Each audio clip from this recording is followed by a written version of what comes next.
തിരുവനന്തപുരം നഗരസഭയിലെ പാങ്ങപ്പാറ വാർഡിൽ കുടിവെള്ളക്ഷാമം രൂക്ഷമാണ്. വാർഡിലെ ചില മേഖലകളിൽ 11 മാസമായി കുടിവെള്ള വിതരണം മുടങ്ങിയിരിക്കുന്നു എന്നാണ് പ്രദേശവാസികൾ പരാതിപ്പെടുന്നത്.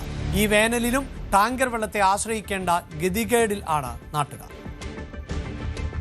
നഗരസഭയുടെ കീഴിൽ കഴക്കൂട്ട മേഖലയിൽ ഉൾപ്പെടുന്ന വാർഡാണ് പാങ്ങാപ്പാറ. വേനൽ കടുത്തതോടെ ഈ മേഖലയിലെ നിരവധി റെസിഡൻസുകളിൽ കുടിവെള്ളം മുടങ്ങുന്നത് സ്ഥിരമാണ്. 2 മാസത്തിലേറെയായി തീരെ വെള്ളം കിട്ടാനില്ല. നമ്മുടെ റിസൾട്ട്സും തൊട്ടടുത്ത റിസൾട്ട്സും വെള്ളത്തിന് വളരെ ബുദ്ധിമുട്ടാണ്. ചില ദിവസങ്ങളൊക്കെ വരുമെന്ന് പറയുന്നെങ്കിൽ നൂല് പോലെ ചിലപ്പം വന്ന് ഏതെങ്കിലും അരമണിക്കൂറോ വല്ല വന്നിട്ട് അപ്പോഴത്തന്നെ പോവുകയും ചെയ്യും. പല പ്രാവശ്യം ഞങ്ങൾ വാട്ടർ അതോറിറ്റിയിൽ ചെന്ന് ധർണ വരെ നടത്തിയിട്ടുണ്ട്. AE കണ്ട്, AIC കണ്ട്, ഓഫീസറിനെ കണ്ട്, ഒരു രീതിയിലും നമുക്കിതൊരിക്കലും വെള്ളം ഒരു 3 മാസമായി ഇതൊരിക്കലും കണ്ടിന്യൂസ് ആയിട്ട് കിട്ടാറില്ല.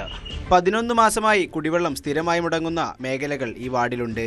ചില വീടുകളിൽ കിണറുണ്ടെങ്കിലും വേനൽക്കാലത്ത് കിണർ വെള്ളത്തെ പൂർണ്ണമായി ആശ്രയിക്കാൻ കഴിയില്ല. ടാങ്കറിൽ വരുമ്പോഴത്തേക്ക് നമുക്ക് ഒരു ദിവസം വന്നു കഴിഞ്ഞാൽ 1-2 ദിവസത്തേക്കേ വരുള്ളൂ വെള്ളം. പിന്നെ നമുക്ക് വെള്ളം ഇല്ല. പൊതുവെ ആകെ എല്ലാവരും ബുദ്ധിമുട്ടാണ്. കൊച്ചു കുട്ടികൾ വരെ അപ്പുറത്തുനിന്ന് അവിടെയൊക്കെ ഭയങ്കര ബുദ്ധിമുട്ടിലാണ്.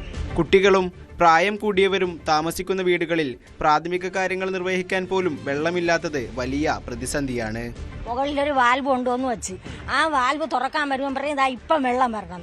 പക്ഷെ ഞങ്ങൾ നോക്കുമ്പോൾ രാത്രി ആയാലും വെള്ളം കിട്ടില്ല. അത് ഞങ്ങൾക്ക് വെള്ളത്തിനൊരു പരിഹാരം കണ്ടേ പറ്റുള്ളൂ. മുന്നേ തന്നെ 1.5 മാസം ഇടവിട്ടാണ് വെള്ളം കറക്റ്റ് വരണം. അതിൽ വെള്ളം ഇല്ലെന്ന് പറയുമ്പോൾ നമുക്ക് കൗൺസിലറാണ് കൊണ്ടു തരുന്നത്. ഇപ്പം 5 ദിവസമായിട്ട് വെള്ളമില്ല. ഇതിൻ്റെ ഇടയിൽ വിളിച്ച് പറയുമ്പോഴത്തേക്ക് കൗൺസിലർ കൊണ്ട് തരും, ടാങ്കറിലെത്തിക്കും. പഴയ കോൺക്രീറ്റ് പൈപ്പുകൾ മാറ്റി പുതിയ പൈപ്പുകൾ നിരത്തുന്ന ജോലികൾ പുരോഗമിക്കുന്നുണ്ടെങ്കിലും ശാശ്വത പരിഹാരം ഇനിയും അകലെയാണ്. തിരുവനന്തപുരം നഗരസഭയിലെ ചില ഭാഗങ്ങളിൽ ഇപ്പോഴും കുടിവെള്ളക്ഷാമം വലിയ രീതിയിൽ ജനങ്ങൾക്ക് ബുദ്ധിമുട്ടുണ്ടാക്കുന്നുണ്ട്. അതിന്റെ ഏറ്റവും വലിയ ഒരു ഭാഗമാണ് പാങ്ങാപ്പാറ വാർഡിലെ നിലവിലെ സാഹചര്യം. അതിൽ കൃത്യമായ രീതിയിൽ ഒരു ഇടപെടൽ നടത്തി ഇതിനൊരു ശാശ്വതമായ പരിഹാരമാണ് ഇവിടുത്തെ ജനങ്ങൾ ആവശ്യപ്പെടുന്നത്.